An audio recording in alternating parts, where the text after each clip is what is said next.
Good morning. ക്രിസ്മസിൻ്റെ ദിനങ്ങളെല്ലാം ഇങ്ങ് അടുത്തു അല്ലേ? എല്ലായിടത്തും നക്ഷത്രങ്ങളും തോരണങ്ങളും എല്ലാം. അപ്പോൾ നമുക്ക് പ്രതീക്ഷയുടെയും പുതിയ വർഷത്തിൻ്റെയും എല്ലാം സ്വപ്നങ്ങൾ നമ്മളുടെ മനസ്സിലും ക്രിസ്മസിനെ വരവേൽക്കുവാനായി വന്നു തുടങ്ങി. ഈ സമയത്ത് നമുക്കൊരു ക്രിസ്മസ് മിറക്കിൾ കേട്ടാലോ? 1950 സംഭവം. റീഡേഴ്സ് ഡൈജസ്റ്റ് എന്ന ബുക്കിൽ ഒരു പാസ്റ്റർ തൻ്റെ ജീവിതാനുഭവം പങ്കുവച്ചതാണ്. അദ്ദേഹം അമേരിക്കയിലെ ന്യൂയോർക്കിൽ ഒരു പള്ളിയിൽ പാസ്റ്ററായി 1950 ചാർജ് എടുത്തു. അദ്ദേഹം ആ പള്ളിയിൽ വന്നു നോക്കിയപ്പോൾ അത് വളരെയധികം പൊട്ടിപ്പൊളിഞ്ഞ രീതിയിലായിരുന്നു. അതിൻ്റെ മേൽക്കൂരയെല്ലാം വളരെയധികം ക്ഷയിച്ചിട്ടുണ്ടായിരുന്നു. ഡിസംബർ മാസത്തിലാണ് അദ്ദേഹം ചാർജ് എടുക്കുന്നത്. അപ്പോൾ അദ്ദേഹത്തിന് തോന്നി, ആദ്യത്തെ ക്രിസ്മസ് അല്ലേ, അപ്പോൾ അതിനു മുമ്പ് ഈ പള്ളിയെല്ലാം ഒന്ന് പുതുക്കി പണിതിട്ട് വേണം തൻ്റെ ആദ്യത്തെ ക്രിസ്മസ് കുർബാന ഇവിടെ നടത്തുവാൻ എന്ന് മനസ്സിൽ കരുതി അദ്ദേഹം അതിൻ്റെ മെയിൻ്റനൻസ് പണികളെല്ലാം വളരെ വേഗത്തിൽ തന്നെ നടപ്പിലാക്കുകയും ഡിസംബർ 18 ആയപ്പോൾ എല്ലാ പണികളും പൂർത്തിയാകുകയും ചെയ്തു. അദ്ദേഹത്തിന് വളരെയധികം സന്തോഷം തോന്നി. പക്ഷേ ഡിസംബർ 18 രാത്രിയായപ്പോൾ അതിശക്തമായ ഒരു കാറ്റുണ്ടാകുകയും ആ ഭിത്തിയെല്ലാം വീണ്ടും പൊട്ടിപ്പൊളിഞ്ഞ് വീഴുകയും ചെയ്തു. അപ്പോൾ ഇനി അതിനു മുമ്പ്, ക്രിസ്മസിന് മുമ്പ് ഇതൊന്നും ശരിയാക്കുവാനുള്ള സമയമില്ലാത്തതിനാൽ നമുക്ക് എന്തെങ്കിലും അറ്റകുറ്റപ്പണികളൊക്കെ ചെയ്ത് ഈ പൊട്ടിയതെല്ലാം ഒന്ന് മറച്ചു വയ്ക്കാം എന്ന് കരുതി അദ്ദേഹം കടകളെല്ലാം ഇറങ്ങി നോക്കി നടന്നു, എന്താണ് ഒരു സംഭവം കണ്ടെത്തുക എന്നതിന് വേണ്ടി. അങ്ങനെ നോക്കി നടന്നപ്പോഴാണ് ഒരു വലിയ തുണിയിൽ കമ്പിളി നൂലുകൊണ്ട് വളരെ മനോഹരമായി തുന്നി ചേർത്തിരിക്കുന്നു ഓരോ ചിത്രങ്ങളെല്ലാം. അതിൻ്റെ ഒത്ത നടുക്കായി ഒരു കുരിശുമുണ്ട്. അപ്പോൾ ഇദ്ദേഹത്തിന് വളരെയധികം സന്തോഷം തോന്നി. ഏതായാലും പള്ളിയുടെ ഭിത്തിയിൽ വയ്ക്കാൻ പറ്റിയ ഒരു തുണി തന്നെ എന്ന് കരുതി അദ്ദേഹം ആ തുണിയും വാങ്ങി പള്ളിയിലേക്ക് വന്നു. പള്ളിയിലേക്ക് വന്നപ്പോൾ പള്ളിയിലേക്ക് കയറുന്ന അതിൻ്റെ റോഡിൻ്റെ വക്കിലായി വളരെയധികം വൃദ്ധയായ ഒരു സ്ത്രീ ബസ് കാത്തു നിൽക്കുന്നു. അപ്പോൾ പാസ്റ്റർ പറഞ്ഞു, ഈ മഞ്ഞിൽ എന്തിനാണ് ഇവിടെ ഇങ്ങനെ നിൽക്കുന്നത്? അടുത്ത ബസ് വരുവാൻ ഇനിയും അരമണിക്കൂർ സമയമുണ്ട്. വരൂ, നമുക്ക് അകത്തേക്ക് പോകാം എന്ന് പറഞ്ഞ് ആ വൃദ്ധയും കൂട്ടി അകത്തേക്ക് പോയി. വൃദ്ധ അവിടെ പള്ളിമുറ്റത്ത് ഇരിക്കുകയും ചെയ്തു. പാസ്റ്റർ തൻ്റെ സഞ്ചിയിൽ നിന്നും ആ തുണി എടുത്ത് ആ ഭിത്തി പൊട്ടിയ ഭാഗത്ത് ഈ തുണി വെച്ച് ഒട്ടിച്ച് വളരെയധികം മനോഹരമാക്കി. അപ്പോൾ വൃദ്ധ ആ തുണിയിലേക്ക് വളരെയധികം ആകാംക്ഷയോടുകൂടി ഇങ്ങനെ നോക്കി. എന്നിട്ട് ചോദിച്ചു, പാസ്റ്റർ, ഈ തുണി അങ്ങേക്ക് എവിടെ നിന്നും കിട്ടി എന്ന്. അപ്പോൾ പാസ്റ്റർ പറഞ്ഞു, ഞാൻ ഇന്ന സ്ഥലത്ത് നിന്ന് വാങ്ങിച്ചതാണ് എന്ന്.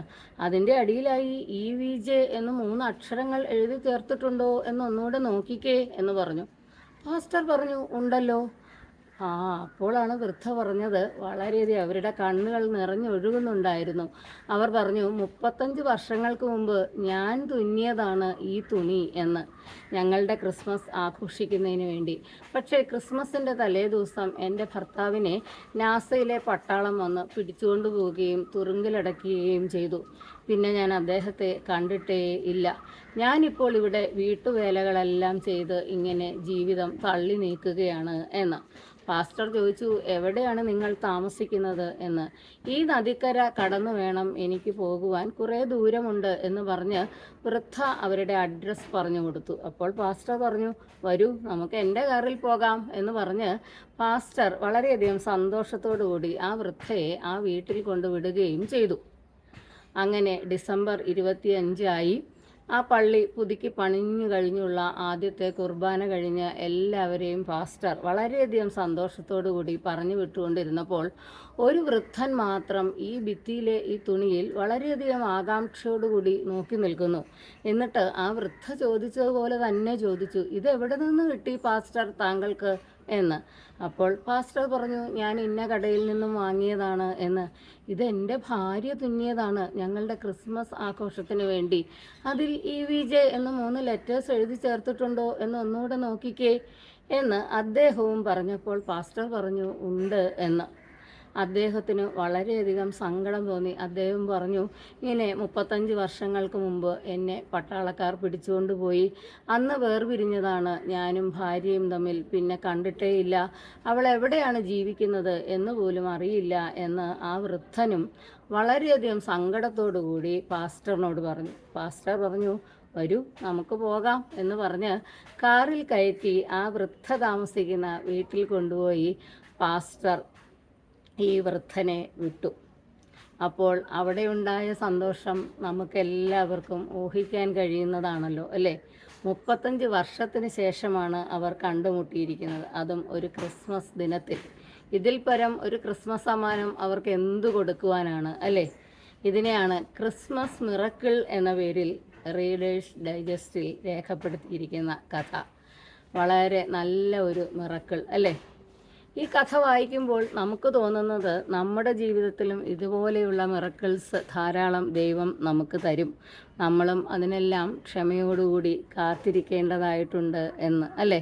നമുക്ക് കിട്ടേണ്ട സമ്മാനങ്ങളാണെങ്കിൽ ദൈവം അത് എങ്ങനെയെങ്കിലും ആരുടെയെങ്കിലും കയ്യിൽ എപ്പോഴാണെങ്കിലും നമ്മൾക്കത് എത്തിച്ചു വന്നുകൊണ്ടേയിരിക്കും. നമ്മളതിനെല്ലാം അദ്ദേഹത്തോടെന്നും നന്ദിയുള്ളവനായിരിക്കണം എന്ന് മാത്രം, അല്ലേ? അപ്പോൾ എല്ലാവർക്കും ക്രിസ്മസ് വരാനുള്ള ആകാംക്ഷയിലാണ്. എല്ലാവരും ക്രിസ്മസിനെ വരവേൽക്കുവാൻ മനസ്സുകൊണ്ട് തയ്യാറെടുത്തു കഴിഞ്ഞു എന്നെനിക്കറിയാം. നമുക്കെല്ലാവർക്കും നല്ലൊരു ക്രിസ്മസിനെ വരവേൽക്കാം. എല്ലാവരുടെ ജീവിതത്തിലും ഇതുപോലുള്ള മിറക്കിൾസും സമ്മാനങ്ങളും എല്ലാം ദൈവം തരട്ടെ എന്ന് ആത്മാർത്ഥമായി പ്രാർത്ഥിക്കുന്നു.